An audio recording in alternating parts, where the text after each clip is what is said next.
lalu kemudian berpindah ke markas pusat angkatan laut. Hei, ada transmisi masuk di kerajaan Kamabaka dari Kaisar Api Sabo. Di mana lokasinya? Pastikan kalian melacaknya, ucap salah satu petinggi. Lalu kemudian mereka menyadari jika itu adalah komunikasi darurat dan tak akan lama. Mereka pun segera melacak lokasinya. Dan lalu kemudian berpindah ke 5 tetua Gorose di Marijoa, di mana para Gorose juga mendengarkan para angkatan laut yang telah berhasil melacak lokasi Sabo. Mereka mendengar dan mengetahui jika Sabo berada di kerajaan Lulusia. Gorose Saturnus berkata, Lulusia? Lalu Saint Marcus berkata, tak kusangka itu adalah salah satu dari 8 negara yang melakukan revolusi dan mengkudeta kerajaan. Dan ternyata itu adalah negara yang telah disusupi oleh Sabo. Lalu kemudian Gorose Nasujuru berkata, oh begitu rupanya. Kemudian Saint Jupiter berkata, sungguh pria yang bernasib malang. Lalu Gorose Valkyrie menjawab, tidak, mungkin ini memang sudah takdir. Lalu kemudian berpindah ke kerajaan Kamabaka, markas sementara pasukan revolusioner. Para pasukan revolusioner pun sangat begitu gembira mengetahui Sabo baik-baik saja. Sabo lalu berkata, maaf aku sudah menyusahkan kalian. Dragon Sons, bukan akulah pelaku yang telah membunuh Raja Cobra. Tapi ketika berada di Marijoa, aku melihat sesuatu yang sama sekali tak terduga. Kursi singgasana yang kosong yang berada di Kastil Pange yang seharusnya tidak diduduki oleh Raja Dunia. Ternyata ada seseorang di sana. Dan lalu tepat ketika Sabo mengatakannya, tiba-tiba kerajaan Lulusia berubah menjadi mencekam. Awan hitam tiba-tiba menyelimuti seluruh kerajaan itu. Para penduduk pun sangat kebingungan dan juga kaget karena tiba-tiba perubahan cuaca di sana sangat tidak biasa. Dan lalu terlihat ada sesuatu yang muncul dari balik langit. Dan sesaat kemudian petaka bencana pun terjadi. Sebuah cahaya yang begitu terang pun langsung meledakkan Pulau Lulusia beserta semua isi-isinya. Semuanya pun lenyap dan musnah tersapu serangan mematikan itu. Dan diketahui jika senjata yang digunakan oleh penguasa dunia Imsama untuk memusnahkan Lulusia adalah senjata Mother Flame ciptaan Vegapunk. Lalu kemudian berpindah ke markas angkatan laut. Para prajurit yang sedang melacak lokasi Sabo diperintahkan untuk menghentikan pelacakan mereka. Mereka disuruh untuk memutuskan sambungan dendam musi yang melacak lokasi Sabo. Divisi komunikasi, dengarkan baik-baik. Kalian sekarang tidak sedang menyadap apapun. Karena sejak awal negara yang bernama Kerajaan Lulusia tidak pernah ada. Dan lalu kemudian diperlihat kembali kehancuran Kerajaan Lulusia yang tak tersisa setelah terkena senjata Mother Flame menyerang mereka dari atas langit. Akibat kejadian itu, gempa laut pun terdeteksi di laut sebelah tenggara dan tsunami pun mulai menyebar ke seluruh dunia. Lalu kemudian beberapa hari pun berlalu setelah insiden lenyapnya Lulusia. Berpindah ke kapal Sanigo yang tengah berjuang di tengah lautan badai yang dipenuhi dan dikelilingi oleh monster laut. Jimbe yang sedang memegang kemudi mencoba melewati ombak yang begitu mengerikan. Tolong lipat layarnya, anginnya terlalu kuat. Nami, apa pulaunya masih jauh? Tanya Jimbe. Nami pun menjawab, seharusnya setelah ini kita akan tiba di pulau musim dingin yang ganas. Dan lalu kemudian berpindah ke Chopper yang sedang memakai topi caping pemberian utama di Wano. Robin lalu memujinya, wah Chopper, kau sangat menawan sekali. Chopper lalu menjawab, hehehe, selama ada topi caping pemberian utama ini, aku tidak takut dengan cuaca bersalju. Kalau begitu aku keluar dulu ya, ucap Chopper. Kemudian berpindah ke Luffy yang sedang berada di depan kapal Sanigo. Hai Nami, apa itu? Tanya Luffy yang sedang menunjuk ke arah sebuah bongkahan bola air raksasa di depan mereka. Nami lalu berkata, itu adalah pusaran air hangat raksasa. Di sekitar sini pasti ada bongkahan air yang terhangatkan oleh sesuatu lalu terdorong sampai ke atas, ucap Nami. Nami lalu berkata, Jimbe segera menghindar, kalau tidak kita akan terhisap ke dalamnya. Tapi tiba-tiba kemudian Luffy melihat ada seseorang di dalam pusaran itu. Hei, tunggu dulu, ada seseorang di dalam air. Para nakama pun tak percaya, mana mungkin, memangnya itu manusia ikan. Dan kemudian Sanji berkata, tidak, Luffy benar, aku bisa mendengar jeritan seorang gadis. Lalu kemudian Zoro berkata, ya kita tinggal belah saja untuk memastikannya. Sanji lalu berkata, "Awas kau Marimo, jika kau sampai melukai gadis itu, maka kau akan kucincang." Lalu kemudian Zoro pun menebas pusaran itu dan membelah pusaran itu menjadi dua. Tapi tiba-tiba Chopper keluar dari dalam kapal. "Hei kalian semua, ada keributan apa ini? Lihatlah aku. Aku adalah Dr. Chopper bertopi caping." Dan karena anginnya sangat kencang, Chopper pun terbang terbawa oleh angin. Semuanya pun sangat panik ketika Chopper terbang ke atas langit. Luffy lalu cepat-cepat mengambil Chopper dari atas kapal, tapi Luffy malah ikut terbawa angin. Dan ternyata orang yang dilihat oleh Luffy di dalam pusaran itu adalah salah satu bajak laut generasi terburuk, Jewelry Bonnie, dengan bounty 320 juta berry yang berada dalam wujud anak kecil. Lalu kemudian Luffy menangkap Bonnie agar tidak terjatuh ke dalam laut. Dan lalu Bonnie melihat ke arah dalam laut yang dimana dia sedang dikejar oleh monster laut. Hush, aku selamat. Bagaimana dengan monster itu? Oh tidak, dia masih ada di bawah sana. Bonnie lalu mencoba memperingatkan nakama Luffy yang ada di kapal. Hei kalian semua, lihat ke bawah. Para nakama pun menyadari teriakan Bonnie itu. Hei, dia bilang lihat ke bawah. Dan betapa kagetnya mereka ketika melihat gigi-gigi raksasa sedang terbuka untuk melahap kapal. Apa itu? Ada sesuatu di bawah permukaan air. Ayo kabur Jinbe. Jinbe pun langsung membelokkan kapal dan berhasil selamat dari serangan monster itu. Apa-apaan itu? Ukurannya terlalu besar untuk ikan hiu. Selain itu tubuhnya terbuat dari besi, ucap Zoro. Jinbe kemudian berkata, "Hei kalian semua pegangan, kita akan jatuh ke laut." Dan lalu Jinbe melihat Luffy dan Chopper jatuh ke laut. Oh tidak, Luffy dan Chopper akan jatuh ke laut. "Franky, kuserahkan kemudi padamu, bawa kapalnya ke arah kami." Franky lalu mengambil alih kemudi dan langsung mengarahkannya ke arah Jinbe dan Luffy. Namun tiba-tiba hiu raksasa itu menembakkan rudal bawah air ke arah kapal Sanigo. Dan boom, kapal Sanigo pun terbalik, terkena hantaman rudal dari monster laut itu. Nami Sanji, Usopp, Robin, Franky, dan Zoro pun terjatuh ke dalam laut. Sedangkan Jinbe sedang berusaha menyelamatkan Luffy dan Chopper juga serta Bonnie. Setelah menyelamatkan Luffy dan Chopper, Jinbe ingin kembali ke kapal. Tapi karena arus laut yang sangat kencang, sangat mustahil bagi Jinbe untuk mencapai kapal dengan 3 beban bersamanya. Dan hal itu lebih mustahil lagi karena tiba-tiba hiu monster laut itu menyerang Jinbe dengan rudal. Oh tidak, itu serangan meriam. Kalian semua, kita akan menyelam ke dalam laut. Tarik nafas yang panjang. Jinbe pun berenang secepat kilat untuk menghindari serangan monster laut itu. Lalu kemudian berpindah ke kapal Sanigo yang mulai tenggelam. Karena arus yang sangat kuat menyebabkan kapal tidak kembali ke permukaan dan malah terseret arus laut. Dan monster laut itu pun kembali akan menghancurkan kapal Sanigo.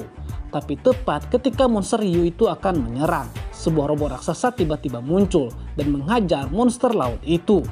Lalu kemudian berpindah ke markas Angkatan Laut cabang J14 yang dimana Tashigi berada di sana bersama dengan anak-anak yang mereka selamatkan dari Pangazar.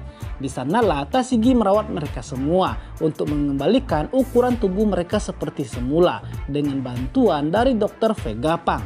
Dan ternyata markas Angkatan Laut J14 itu berada di sekitar Pulau Egghead atau tak jauh dari Egghead. Berkat obat dari Vegapunk, tubuh anak-anak itu pun mulai jadi mengecil dan kembali ke bentuk semula. Nah, di saat Tashigi sedang mengurus anak-anak itu, wakil Admiral Doll datang menghampiri Tashigi dan berkata, "Hei Tashigi, bisakah kau melakukan sesuatu pada bocah yang bernama Helmeppo itu? Dia terus-terusan saja menangis." Tashigi lalu menjawab, "Maaf, tapi rasanya tak ada yang bisa saya lakukan. Soalnya sekarang teman baiknya sedang tidak diketahui. Selain itu, Kolonel Koby juga senior saya," ucap Tashigi. Lalu kemudian berpindah ke Helmeppo dan juga Hibari. Mereka sedang menangis di depan Laksamana Muda Angkatan Laut, Prince Bruce, untuk meminta bantuan. "Kumohon Prince, bukankah kita semua rekan seperjuangan? Tolong selamatkan Koby," ucap Helmeppo dengan derayan air mata. Hibari juga demikian. "Aku mohon padamu Admiral Muda, Koby sudah banyak membantuku selama ini. Kumohon bawalah kami ke Pulau Bajak Laut untuk menyelamatkannya." Prince lalu berkata, "Itu adalah markasnya bajak laut tahu. Sedikit saja kita membuat masalah, maka para bajak laut yang haus darah itu pun akan langsung menyerbu kalian seperti kawanan lebah. Karena itulah tempat itu dijuluki sebagai sarang lebah. Helmeppo lalu menjawab, tempat ini kan dekat dengan Pulau Egghead. Kalau kita diperbolehkan membawa senjata serapim, maka kita bisa menyelamatkan Koby. Pringles lalu menjawabnya, kalian ini sudah gila ya, dinginkan dulu kepala kalian. Saat ini kita sudah kehilangan kontak dengan Distrike, tak ada yang bisa kita lakukan sekarang. Jadi tolong pahamilah situasinya, ucap Bruce. Lalu kemudian berpindah ke tempat Luffy, Jinbe dan juga Chopper, serta juga Bonnie yang telah berhasil mendarat di Pulau Egghead. Mereka semua selamat dan bersembunyi di salah satu gua di sana. Luffy lalu ternyata tidak mengetahui jika Bonnie adalah salah satu bajak laut seperti dirinya. Hah? Masa kau tidak kenal aku dan kau tidak tahu siapa aku? Kita ini sesama generasi terburuk tahu. Selain itu, aku juga ada di saat kejadian 2 tahun yang lalu. Luffy lalu dengan santainya menjawab, oh ternyata kau juga generasi terburuk ya. Maaf, aku tidak mengingatmu, ucap Luffy. Bonnie lalu menjawab, aku adalah musuh kalian, ingat itu baik-baik. Tapi aku berterima kasih karena kalian sudah menyelamatkanku. Luffy pun menjawab, tak usah dipikirkan Boggy. Anjing, Boggy nggak tuh? Nah, melihat kelakuan Luffy itu, Bonnie pun berkata dalam hatinya, apakah dia benar-benar seorang Yonko? Kemudian lantas Bonnie bertanya, ngomong-ngomong kenapa poster terbarumu seperti itu? Rambutmu menjadi putih. Dan asal kau tahu, berita di koran itu sangat heboh sekali. Dunia sungguh sangat gempar, ucap Bonnie. Luffy lalu menjawab, oh itu adalah wujudku saat menjadi bebas. Bonnie lalu bertanya lagi, tapi ngomong-ngomong bagaimana dengan teman-teman kalian? Luffy lantas berkata, mereka pasti akan baik-baik saja. Hehehe. Syukurlah kalau begitu, tapi tak kusangka aku juga akan bertemu dengan Jinbe, sang kesatria lautan, ucap Bonnie. Jinbe pun bertanya, kau sendiri bagaimana Bonnie? Apa yang terjadi pada kapal dan anggotamu? Bonnie lalu menjawab, aku kemari seorang diri dan kapalku sudah dimakan oleh monster besi itu. Ngomong-ngomong perutku lapar, ucap Bonnie. Luffy dan Chopper pun juga berkata, sama, aku juga lapar. Ayo kita cari makan di sini. Mungkin ada warung di sekitar sini, ucap Luffy. Bonnie pun menjawab, dasar orang-orang bodoh. Di pulau ini tidak ada warung makan tahu, dan asal tahu saja, ini adalah pulau milik pemerintah, yaitu Pulau Egghead. Tempat yang disebut sebagai pulau masa depan 500 tahun mendatang. Sekaligus tempat laboratorium sang dokter jenius Vegapunk. Dan aku kesini karena aku punya urusan dengannya, ungkap Bonnie. Luffy lalu menjawab, seingatku aku tahu nama itu. Lalu kemudian berpindah ke kapal Sanigo yang diselamatkan oleh robot raksasa. Dan kemudian ada seorang gadis keluar dari dalam robot itu. Ternyata gagal lagi. Nafsu makan makhluk hidup memang tak bisa dikendalikan. Perintah yang kuberikan pada Megasar hanyalah mengintai, melapor dan menyerang. Kalau dia juga sampai memakannya, nanti tak akan ada lagi yang tersisa. Kurasa ini adalah kesalahan pemrograman. Para nakama Luffy pun melihat sosok gadis yang keluar dari dalam robot itu. Franky lalu kemudian berkata, hei, aku tak tahu siapa dirimu, tapi terima kasih sudah menolong kami. Mendengar itu, gadis itu pun menjawab, hah? Siapa bilang kalau aku telah menolong kalian, wahai para bajak laut sekalian? Aku adalah ilmuwan jenius yang rendah hati dan juga bekerja untuk pemerintah. Namaku adalah Dr. Vegapunk. Mendengar gadis itu menyebut namanya Vegapunk, Franky pun sangat kaget. Hah? Vegapunk? Apa maksudmu kau itu Vegapunk? Aku sangat mengagumimu Vegapunk. Aku pernah menghabiskan 2 tahun di laboratorium penelitian yang ada di Balmor, tempat kelahiranmu. Ada banyak hal yang ingin kuperlihatkan padamu Vegapunk. Ngomong-ngomong, robot raksasanya sangat keren sekali. Aku tak bisa berhenti mengaguminya, ucap Franky dengan mata bersinar-sinar. Usopp juga berkata, ukurannya puluhan kali lebih besar dari Franky Shogun. Aku jadi ingin memperlihatkannya pada Luffy dan juga Chopper. Sedangkan Sanji seperti biasanya, dia menggila melihat wanita cantik. Wah, dia cantik sekali. Ternyata Vegapunk adalah seorang wanita cantik. Tapi Robin tak percaya sama sekali dengan ucapan dia. Tunggu, aku tak pernah dengar bahwa Vegapunk adalah seorang wanita. Selain itu, penampilan dan usiamu tidak cocok dengan nama dan waktu dan serta jejak aktivitasnya. Lalu kemudian gadis itu menjawab, tentu saja, karena aku bukanlah yang asli. Aku adalah Vegapunk 02 Lilith. Oh ya, ngomong-ngomong, aku ini selalu mengalami keterbatasan dana penelitian. Karena itu, serahkan harta benda kalian, dan setelahnya aku tak punya urusan dengan kalian lagi. Mendengar hal itu, Nami pun menjawab, "Hah, kau ini bicara apa? Laut ini sangat dingin tahu. Kalau ingin menolong kami, lakukan yang benar," ucap Nami. Lalu kemudian Lilith menjawab, "Makanya tadi ku bilang siapa yang mau menolong kalian. Asal kalian tahu saja, seharusnya tidak ada kapal yang bisa masuk ke wilayah perairan ini. Karena semua akan ditenggelamkan oleh mereka semua." Dan tiba-tiba saja puluhan monster laut raksasa muncul dari dalam laut yang membuat semua nakama pun kaget dan terkejut. Tapi Franky malah kesenangan melihat semua monster laut ciptaan buatan Vegapunk itu karena semuanya tercipta dari besi. Sedangkan Usopp malah takut menggigil melihat besarnya monster laut itu. Sedangkan Zoro hanya menatapnya dengan tajam. Lalu kemudian seseorang menghubungi Lilith dan dia adalah Vegapunk Sokka. "Hai Lilith, kau ini sedang apa? Apa kau merampok lagi ya? Sebagai seorang ilmuwan, seharusnya kau memiliki harga diri yang lebih dari ini." Lilith lalu menjawab, "Diam kau Sokka. Memangnya kau kira harga diri bisa menambah dana penelitian?" Sokka lalu menjawab lagi pula mereka takkan menyerah begitu saja padamu. Mereka adalah kelompok bajak laut topi jerami, kelompok yang baru saja menjadi Yonko. Lilith lalu menjawab, "Wah, jadi benar dugaanku. Itu artinya mereka pasti memiliki harta yang banyak." Sokka lalu membalas, "Kalau kau berpikir seperti itu, artinya kau sudah melakukan kesalahan besar." Lilith lalu bertanya, "Kesalahan? Kesalahan apa? Mereka sudah terkepung sepenuhnya dan tak punya tempat untuk melarikan diri." Sokka lalu menjawab lagi, "Kau terlalu meremehkan mereka. Lihatlah pendekar pedang yang ada di atas kapal itu.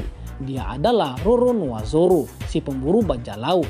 Buronan yang kepalanya bernilai 1.111 juta beri. Seperti yang kau lihat sekarang, saat ini sikapnya sangat tenang karena dia bisa melompat dan menebasmu dalam sekejap mata dari jarak sejauh itu. Begitu juga dengan Nico Robin, anak iblis yang berada di belakangnya. Mereka berdua bisa melenyapkanmu dalam sekejap saja." Lilith lalu menjawab, "Tapi memangnya mereka bisa apa di hadapan senjata monster laut sebanyak ini?" Sokka lalu menjawab lagi, "Cobalah kau pikirkan baik-baik lagi. Petarung kuat bisa segera menilai lawan yang harus mereka tebas pertama kali." Lilith lalu menyadari jika sikap sembrononya telah membuatnya berada dalam bahaya. Lalu kemudian Zoro berkata, "Hei Vegapunk, aku punya permintaan untukmu. Maukah kau menerimanya?" Sokka lalu menjawab, "Bawa mereka ke sini Lilith, aku tidak keberatan. Lagi pula ada sesuatu tentang mereka yang membuatku sangat penasaran." Kemudian berpindah ke tempat Luffy, Jinbe, Bonnie, dan juga Chopper. Luffy bertanya, "Jadi kau sudah pernah ke tempat ini ya?" Bonnie lalu menjawab, "Ya, waktu aku masih kecil, saat tempat ini masih merupakan laboratorium penelitian biasa." Luffy lalu bertanya lagi, "Lalu apa tujuanmu kembali ke sini?" Bonnie lalu menjawab, "Tergantung apa jawaban yang diberikan olehnya. Mungkin saja aku akan membunuh Vegapunk yang telah mengubah ayahku menjadi cyborg." Bukannya bersimpati, Luffy malah mengatakan, "Wah, itu berarti keren dong." Bonnie menjawab lagi, "Saat ini ayahku sudah kehilangan kesadarannya sebagai seorang manusia. Dia telah sepenuhnya menjadi sebuah senjata biologis." Jinbe pun bersimpati atas hal itu. Dia lalu berkata kepada Luffy, "Luffy, itu sama sekali bukan hal yang patut disyukuri. Jika itu aku takkan bisa memaafkannya," ucap Jinbe. Setelah mendengar Jinbe berkata demikian, Luffy pun meminta maaf. "Maaf Boggy." Bonnie pun menjawab, "Namaku Bonnie brengsek." Lalu kemudian setelah menaiki tangga dari dalam gua, mereka pun akhirnya tiba di atas permukaan Pulau Egghead. Luffy dan Chopper pun sangat begitu kaget dan takjub dengan apa yang mereka lihat. Tapi tujuan utama mereka adalah mencari makan. Kemudian Bonnie berkata, "Oh ya, kalau tidak salah aku sempat bertemu dengan Sabo di Marijoa." Tapi Luffy sudah terlanjur pergi duluan karena melihat kota yang begitu megah itu. Melihat Luffy telah pergi, Bonnie pun berkata, "Ya sudahlah, pokoknya sekarang aku mau mencari Vegapunk." Lalu kembali ke Luffy, Chopper, dan juga Jinbe yang begitu takjub dengan gedung-gedung tinggi dan teknologi yang menakjubkan di dalam Pulau Egghead. Mereka melihat robot monster raksasa, monster luar angkasa, dan juga ikan terbang yang ada di langit. "Wah, tempat apa ini?" ucap Luffy. "Ini sungguh menakjubkan." Luffy pun ingin menaiki salah satu monster raksasa itu. Tapi ketika dia terbang, Luffy malah menembus tubuh monster itu. Seakan-akan monster itu hanyalah sebuah gambar atau cahaya. Awalnya Chopper dan Bonnie mengira Luffy dimakan oleh monster itu. Tapi nyatanya Luffy malah terjatuh karena dia tidak merasakan apa-apa dari wujud monster itu. Lalu kemudian tiba-tiba Bonnie melihat cookies buah-buahan yang begitu lezat dan sangat besar. Melihat makanan sebesar itu di hadapan mereka, Luffy, Bonnie, dan Chopper pun langsung menyerbunya. Jinbe pun sempat memperingatkan, "Hei kalian semua, tunggu dulu. Mana mungkin ada makanan yang diletakkan begitu saja. Itu pasti sebuah jebakan," ucap Jinbe. Dan yang terjadi adalah Luffy, Bonnie, dan Chopper pun tak bisa memakan kue itu karena kue itu juga merupakan sebuah hologram cahaya. Luffy pun sangat marah dan kesal karena merasa dipermainkan. Bonnie lalu menjelaskan jika itu adalah gambar 3 dimensi yang diciptakan dengan cahaya, sesuatu yang hanya ada di buku cerita bergambar atau cerita fantasi. Dan mereka pun menyadari jika makanan, bahkan semua monster yang tadi mereka temukan, ternyata itu juga merupakan hologram cahaya, yang artinya mereka ada, tapi hanya sebuah gambar atau ilusi. Lalu kemudian tiba-tiba Chopper menemukan ada tombol-tombol dengan gambar makanan. "Hei, tombol apakah ini? Di sini ada gambar makanan," ucap Chopper. Namun Bonnie menjawab, "Sebaiknya hentikan saja. Di pulau ini tidak ada yang nyata satupun." Lalu kemudian Jinbe mengatakan jika dia baru menyadari jika padahal cuaca di perairan sekitar pulau itu sangat dingin. Tapi kenapa tempat mereka sekarang malah hangat atau panas?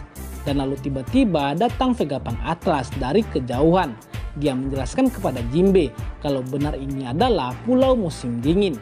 Tapi sekarang tempat ini adalah pulau di negeri selatan. Itu karena mesin pengatur suhu pulau ciptaanku yang mampu mengendalikan suhu seluruh pulau ini dari dalam tanah. Melihat kedatangan Atlas itu, Luffy pun berkata, "Wah, tubuhnya sebesar Kaido." Luffy pun juga kemudian berpikir jika dia adalah hologram. Luffy pun langsung memukul Atlas tepat di perutnya.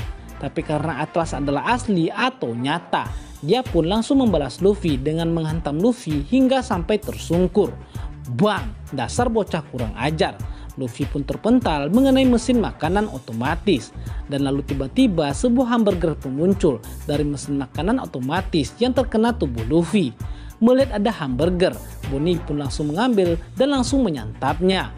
Menyadari jika itu adalah mesin pencipta makanan otomatis, Luffy, Bonnie, dan Chopper pun langsung pesta makan di tempat itu. Semua makanan yang mereka mau pun langsung bisa dibuat dalam hitungan detik. Lalu Atlas berkata, "Aku senang kalau kalian menyukai alatku itu. Itu adalah mesin pembuat makanan otomatis. Selama bahan makanan tersedia, maka mesin itu sanggup membuat 500 makanan dalam waktu 1 menit. Tapi itu hanya bisa dilakukan jika mesin itu dibuat sesuai rancangan. Sayangnya aku kekurangan ilmuwan sehingga tak bisa memproduksinya secara massal. Sungguh sial sekali dan bikin jengkel saja," ucap Atlas yang sambil memukul monster hologram itu. Luffy dan yang lainnya pun sangat kaget ketika melihat Atlas bisa memukul hologram. Lalu Atlas menjelaskan jika dia memakai sarung tangan cahaya. Ini mampu untuk mengubah cahaya menjadi benda yang dapat disentuh. Lalu kemudian Jinbe pun bertanya kepada Atlas, "Jadi siapa kau ini sebenarnya?" tanya Jinbe. Atlas lalu menjawab, "Aku adalah orang yang bekerja di sini, sang ilmuwan jenius yang rendah hati, Dr. Vegapunk."